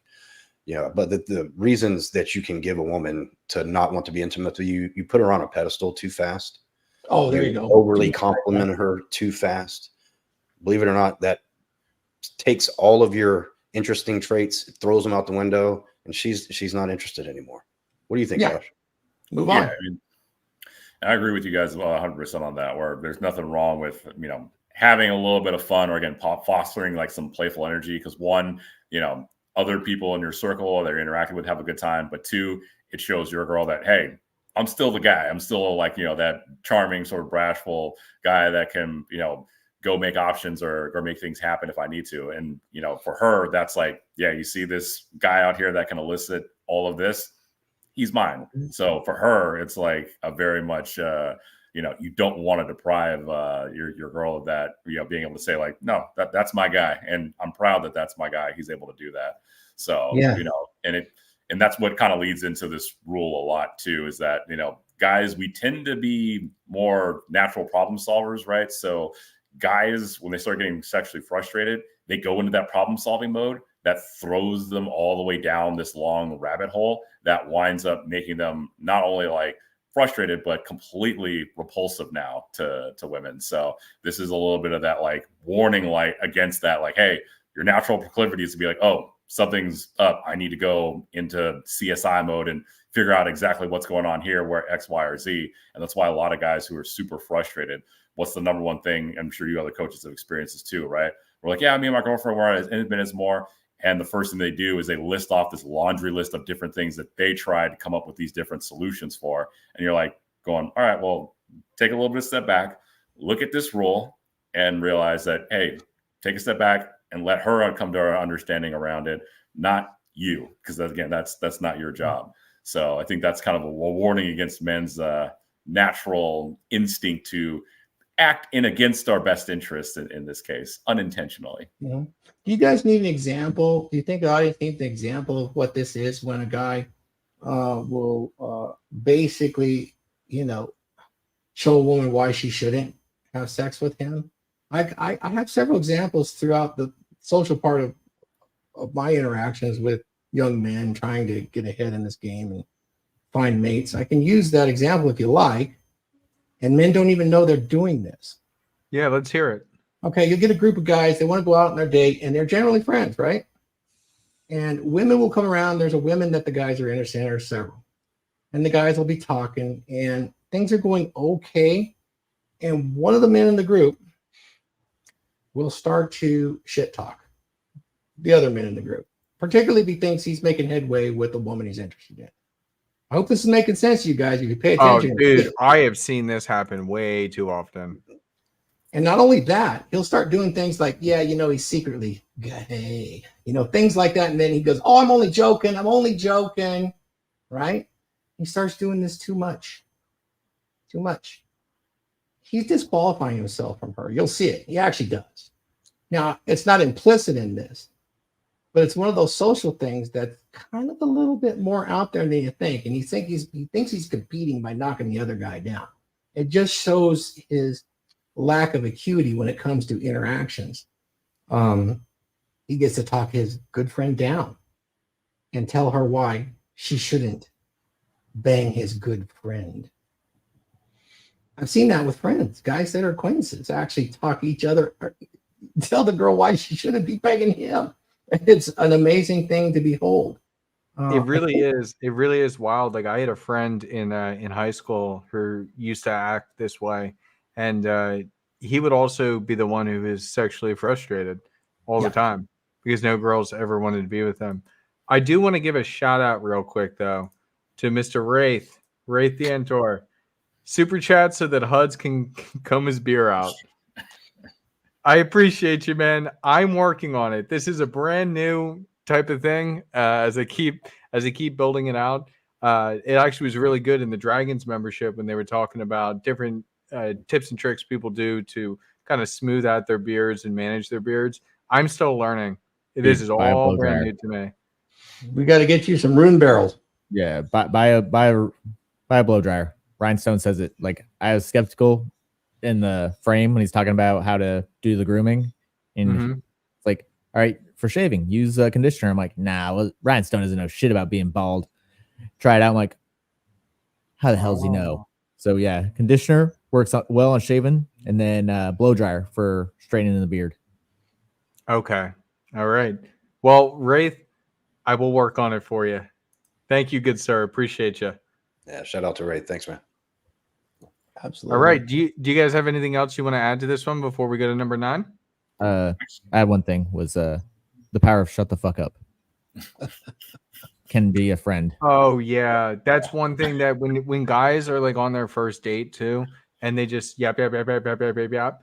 The best way to build rapport with somebody is to have them talk about themselves because everybody likes to talk about themselves. Yeah. So instead, be asking more questions. Be an active listener, meaning with what she's saying, go ahead and respond to it. Oh, that's so interesting. Like I never thought about it that way. Like continue to move that type of stuff forward. Don't just be a yap dog because even though Paris Hilton loves Chihuahuas, Paris Hilton's not going to love you for being a little Chihuahua. Damn. Laurent, you got a question or you got a statement? Yeah. Couple of things. I mean, to echo what Thor said, you know, for instance, when we're in a group of friends and the guy goes to the restrooms, the best thing you can do is being the best wingman. And this is how you know you've got good friends. Like, girl, you know how lucky you are. You know how lucky you are. Come on, you got a great catch. And when my man comes back from the restroom, like, what happened here? Like the whole energy changes. And wait, they're like, all right, here you go. And this is how you can really identify good friends. I mean, guys are willing to talk you up. I have a story about that. On the final of the Brazil versus Germany football cup in 2002, I think. I actually walked the last mile for a friend of mine. The guy I passed out. Imagine like you have a dude at the Brazilian bar, completely passed out. I walked the last mile. I chatted at the girl, brought it home to my place. He went to his room. And the next day I wake up, I was completely hungover. And I see a girl running back and forth in the apartment completely naked. What is happening here? Oh, yeah, I remember that one. I clocked it from my friend. My friend comes back like, I woke up, there was a chick in my bed. Yes. This is when you tell you have a good friend. Anyhow, this is also, again, to the mentality of abundance.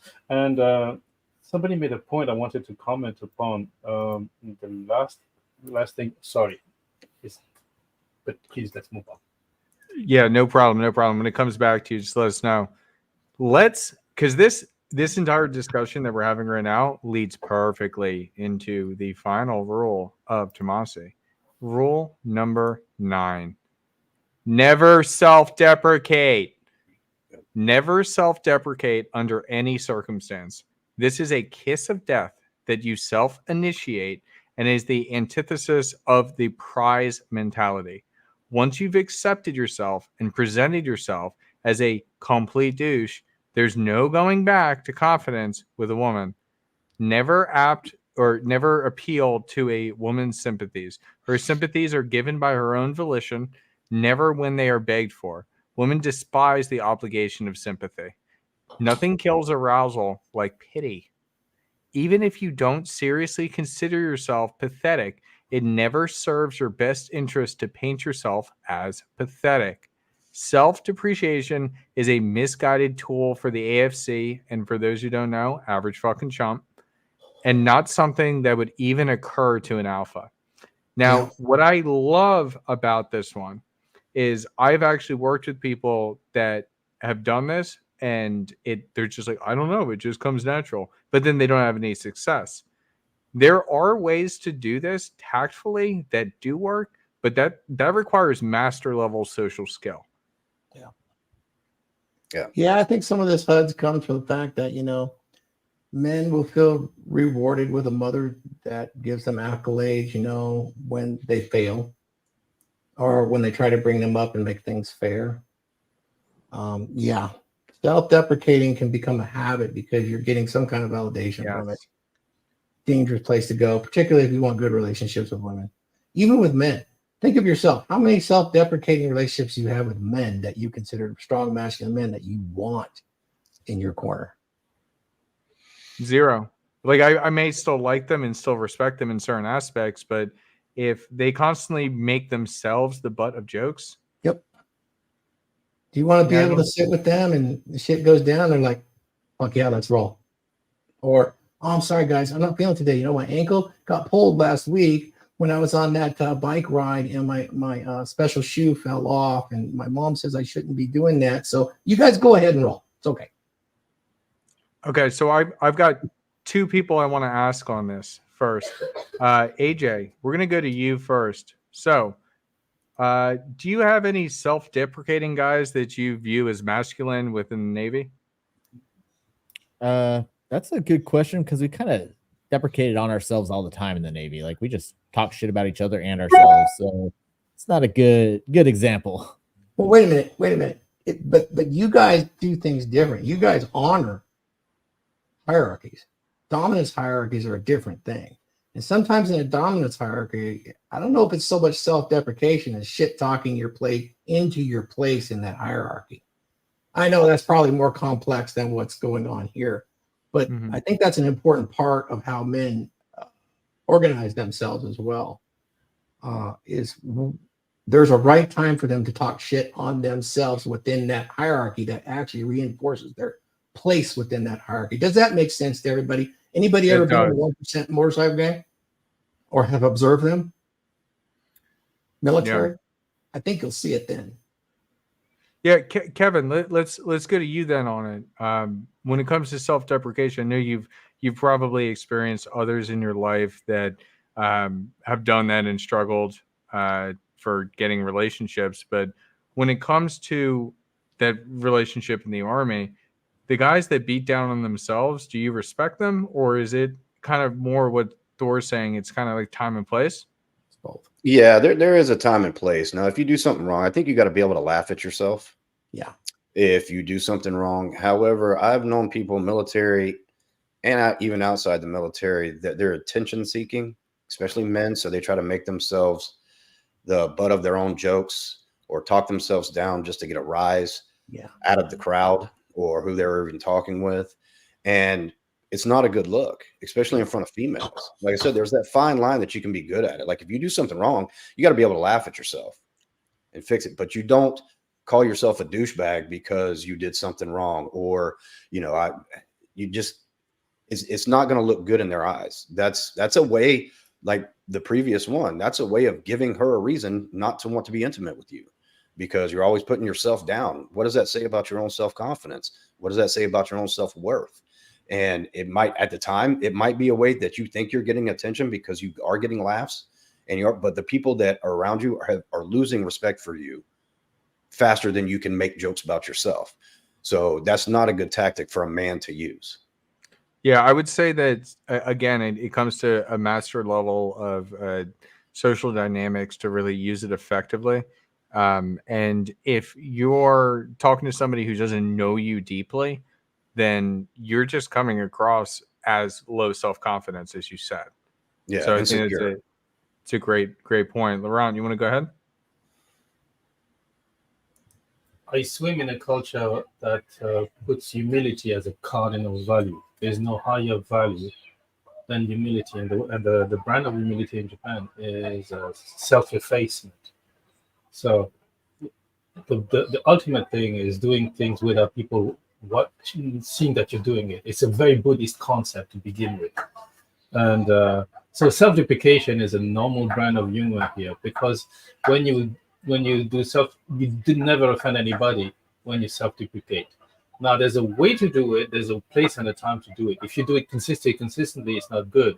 but Japanese have a very like off tilt sense of humor. Like for instance, you're doing something. I do that all the time. Like you're doing something really. Like, oh, this was smart. I know, dude. I'm just another cute face. I'm not just another pretty face. Well, like for instance, looking at a chick. Ah, come on. No, girl, I'm not an object. I'm not the object of your lust and desire. I may have this thing called feelings too, you know. And this kind of like off-tilt humor is very, very Japanese. So because I evolve in a culture, I swim in a culture where self-effacement and humility are cardinal values. When you brag too much about yourself, like MLD style, it comes across as arrogant. And Japanese they may like it, but they find it cringe. It's tiring for them because the culture and the language doesn't lend itself to that. Does it make sense? Yeah, no, that makes perfect sense. I think it's exactly what you said. Yeah, it just, I really, again, this is masterful social skills, and you need to know your audience. So if your audience, like, you can never start with this, but then when you do it in a humorous way, when somebody already knows you, then they could also know when it's actually a joke versus not a joke. When you're leading with something like this, they're not going to understand the difference. Yeah, this is like one of True. the times where you gotta get good at agree and amplify. Yes, Mhm. that's exactly it. That's agree and amplify. Yeah, like that's the only way I could see like early on if you go the self-deprecation route is you do it with an agree and amplify. Like she says something about your appearance or something about like say you're going on a Tinder date and she's like just reviewing your bio. Oh, so you're a masculine geek? Be like, yeah, I am. You want to come home and see my collection? Yeah, Yeah. exactly. Come and see my come and watch. You wanna trade Pokemon cards with me? I'll just show her pictures of my Legos, and then we'll be good to go. There you Who go. doesn't love Did you guys like that sale house? Oh yeah, dude, that thing's awesome. Yeah. It's not. It is so beautiful to look at, but that thing was a headache and a half. I'm looking at it right now. I hated every second of that. And literally last night, I fell asleep and because I was so exhausted from everything. And this, mind you, this was at like 8 o'clock at night. I just passed out. And my girl, I told her, I just want to get this done so we can move on to something different. And so, like, I woke up from that nap and she's just still trying to put it together. But it really is. It is a beautiful, beautiful work of art. Well, go ahead, Josh. I was gonna say, yeah, you gotta love it. But yeah, I mean, my thoughts on this role are it's definitely something I've noticed in a lot of younger guys, especially when they're trying to figure sort of themselves out. A lot of them do kind of go that sort of self-deprecation route. So, there definitely is a certain time and a place for it. My friends know that there'll be times where I definitely will crack some jokes at my own expense, but it's more of like, showing where I was versus where I am now. Or you can do it in a way where, it comes off as like a little bit more, alpha-ish, I guess, so what to say. And it just shows that you can have fun at stuff and, have a little bit of a laugh at yourself every now and again. Because to Kevin's point, it is important to have a little bit of a laugh at yourself. There's nothing a little bit more concerning than someone who's always way too serious about themselves all the time. It's like, all right, when is this guy going to snap? But, it's definitely something that you have to understand and learn the balance of. Like, unless you're like a professional comedian, you're like, hey, I'm going to try out some new material, right? For most guys, especially a lot of the younger guys, they tend to err a little bit more on the sort of self-deprecating side, which is, again, guys, it's like very early on, especially, it's definitely a no-go. And once you learn how to, sprinkle it in there as a way just to kind of have fun or really just, show that, hey, I'm not taking things too serious, but I still am coming from a place where I'm extremely confident in myself and who I am. Then that's where it can really work really well in your favor, and especially going to a point that was brought up earlier about exercising a little bit of humility.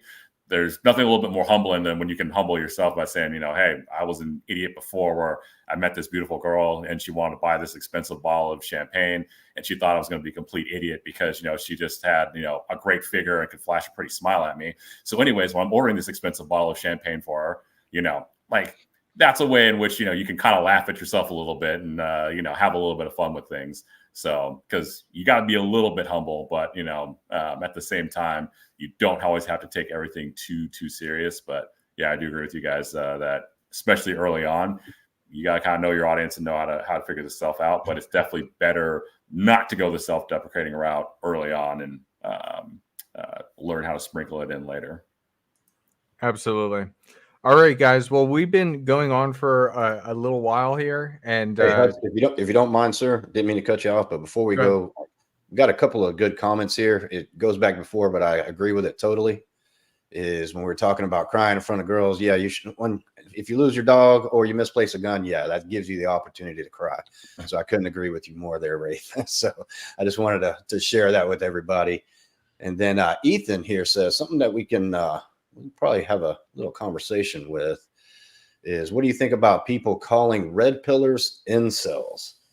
Do y'all see that a lot? You know where I've seen the word incel come up a lot lately is from modern women that can't get dates.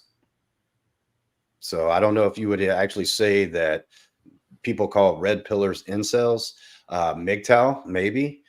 However, if you don't know what the red pill space is really all about, and you just know what you maybe hear from casual talking by, you might think that. But I think anybody that calls a red pillar or somebody that's unplugged, something like that, an incel, they don't know what they're talking about.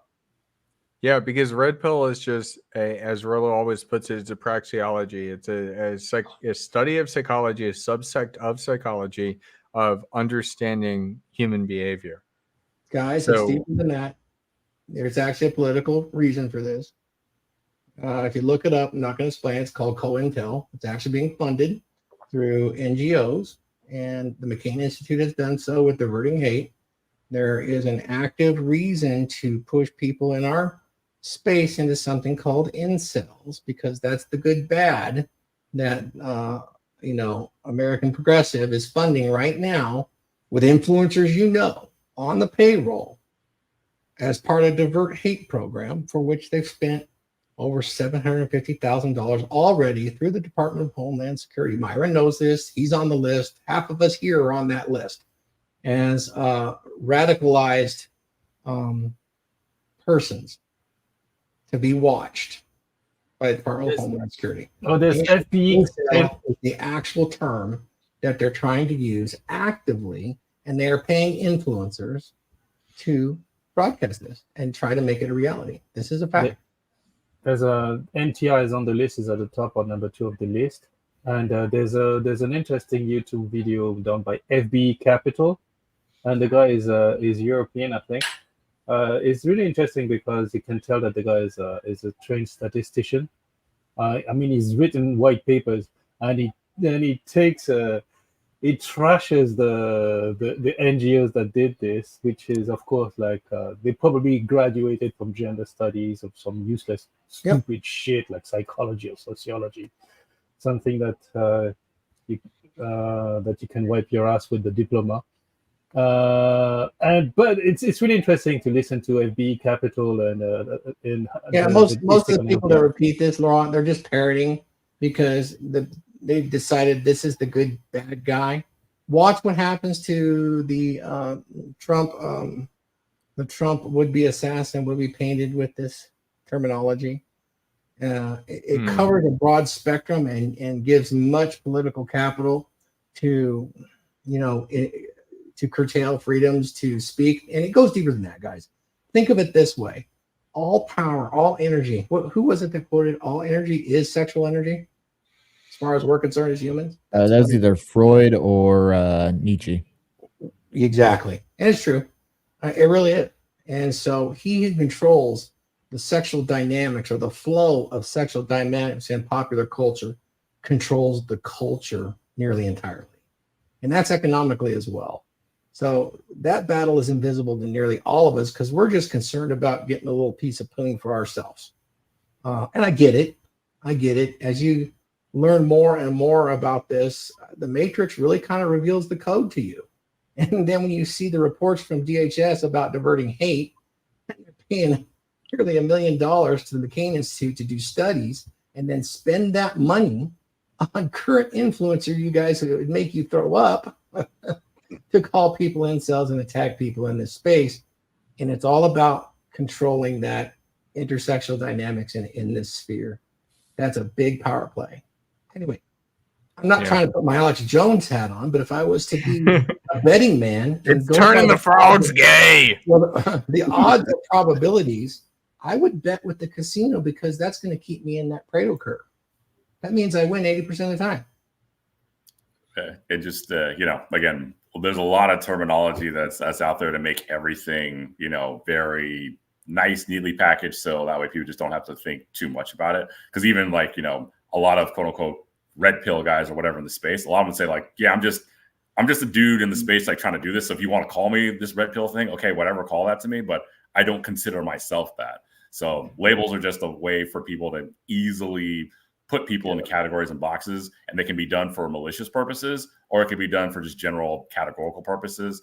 But a lot of times when people are saying oh, these guys are just a group of incels, it's usually coming from people that, don't know anything or much about the space or anything, and have heard stuff by proxy, or, oh, this report that I read said that guys that lean this way, they're very much in this group. So it's kind of one of those things where, again, people, because again, me myself, I'm in the space, wouldn't consider myself a quote unquote need to mute for that guy, but hey, we're here. We're just trying to help guys out. It's just about living a better life. And speaking of that, and we're going to do a round table after this. We're just here trying to help. This is Men of Now, and we actually have a private Zoom call going on with our community members after this. So if you guys are interested, definitely go down below and sign up for it through the Circle link. That's the community site. And we do this weekly. We go through all these different topics and we talk behind the scenes on some of the stuff that probably shouldn't be just said publicly. But we're just helping all men continue to grow in every single way that they possibly can. So absolutely check that out. I'm going to do a roundtable, and I'm going to start with you, Laurent. So, Laurent, let everybody know your final thoughts. You look like a deer in the headlights. Let everybody know your final thoughts and where people can reach you.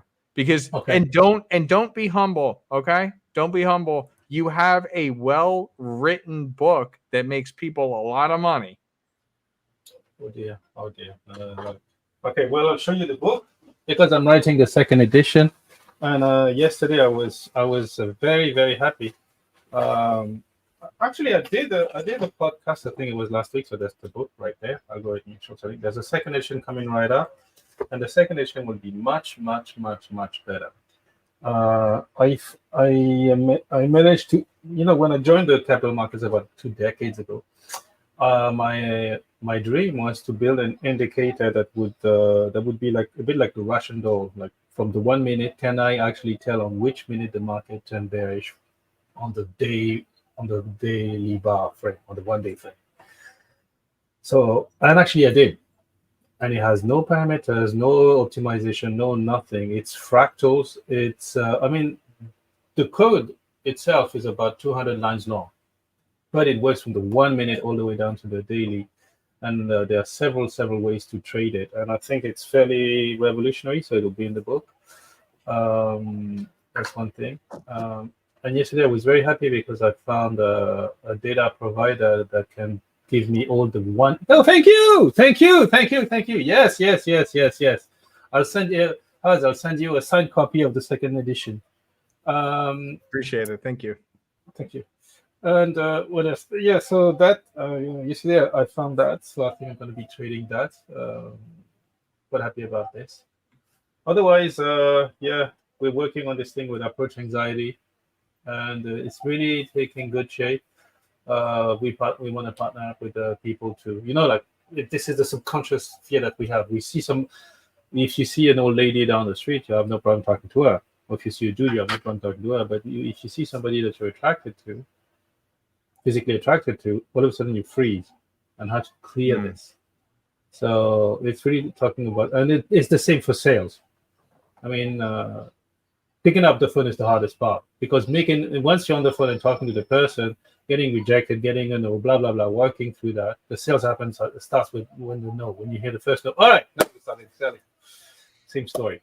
So, but our job is to get people to pick up the phone, get people to walk up and say hello, and say stupid shit like I do, like starting with you. Wait, what? I have a story about that. Like last weekend, I was in Shimodan, the beach house, and I forgot, and I passed the garbage station. So I literally walk in town with a garbage bag. The girls look at me like, I look at her like, I bet you this is the first time that a guy trying to pick you up with a garbage bag, right? It's a new fashion for me. I'm testing this. And then like at the intersection, at the bus stop, actually, there was a chick who looked at me in the garbage bag and I know what you're thinking. You're thinking, is he good in bed? And the answer, let me tell you, is yes. Wait, Dude, I love this pickup line. This is so funny. She was like, wait, what?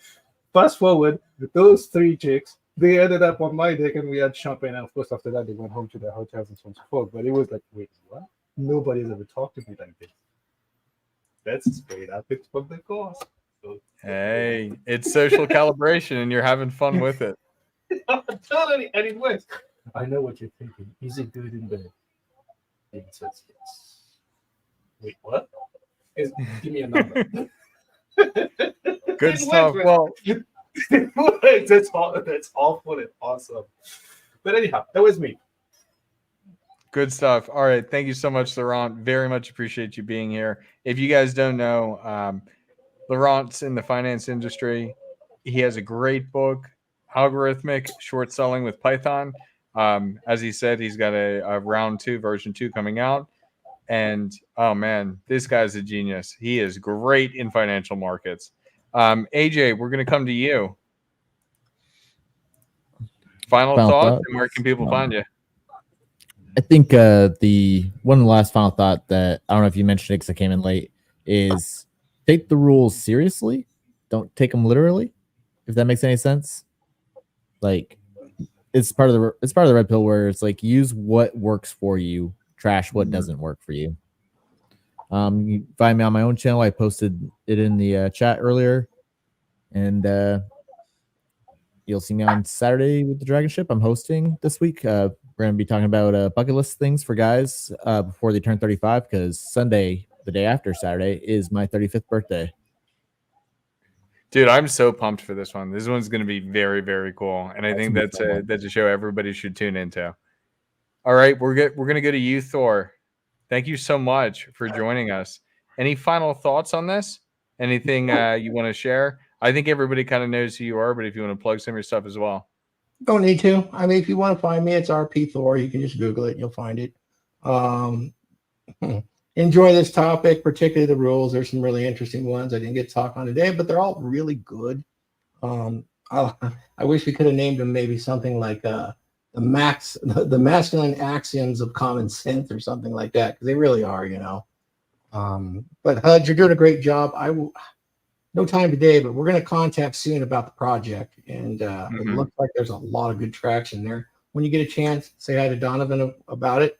That'll work good. So, absolutely, yeah, I'll definitely reach out to him. All right, thank you, sir. Looking forward to seeing you again this Saturday. All right, Kevin, any final thoughts on this?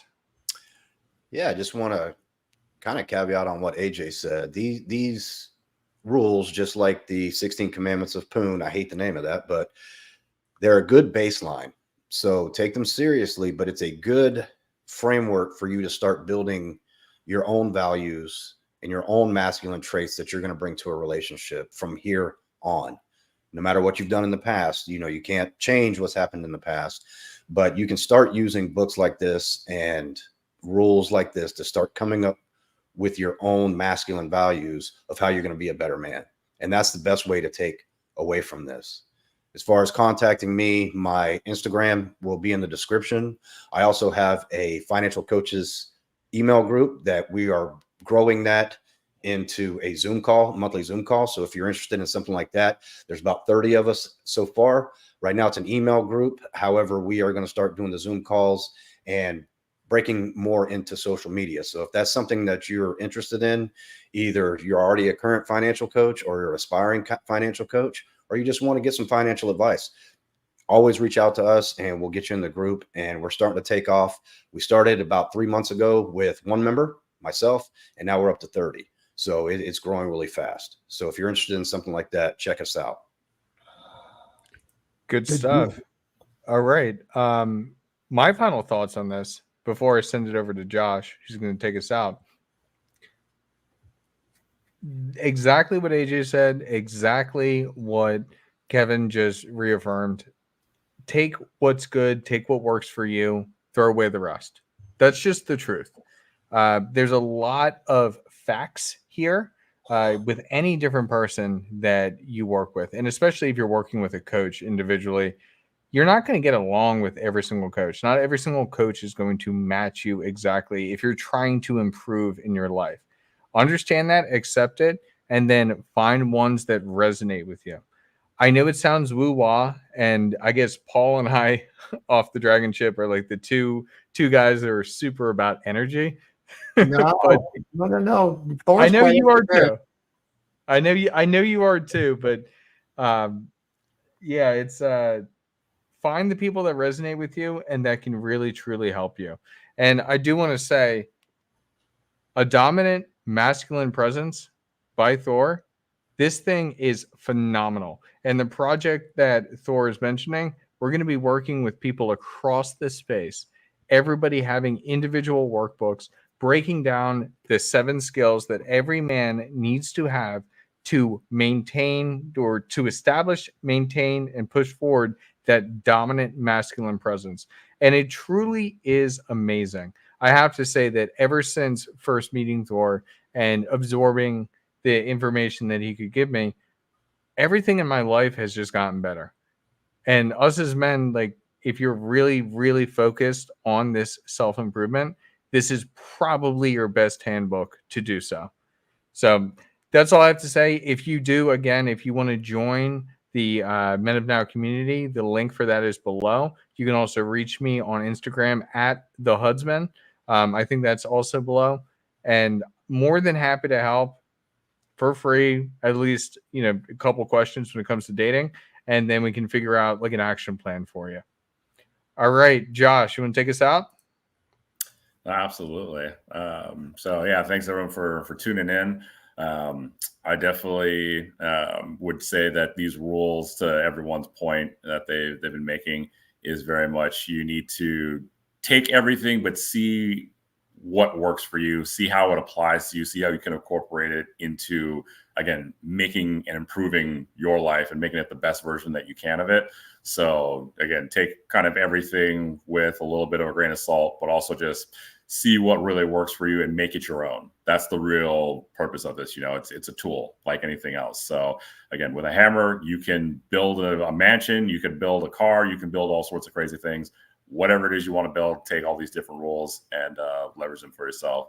So for those of you that are interested in reaching out to me directly, you can either find me in the Man of Now group, which there's a link down below for that. You can find me on my website or through Instagram. And anybody that ever wants to do a coaching session and mentions this podcast, I'll give you 50% off the first hour. So, make sure that you mention that to me when you do your outreach. But yeah, I'm around, I'm accessible. So at Renegade Wingman, that's where you can find me. That's all my socials. But there is the ticker below.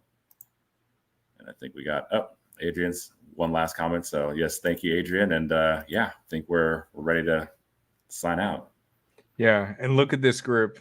This is a group of great men. You have a great group with the Dragons as well. Oh man, I'm excited to see what's going to come. So until next time, guys, peace out. Oh.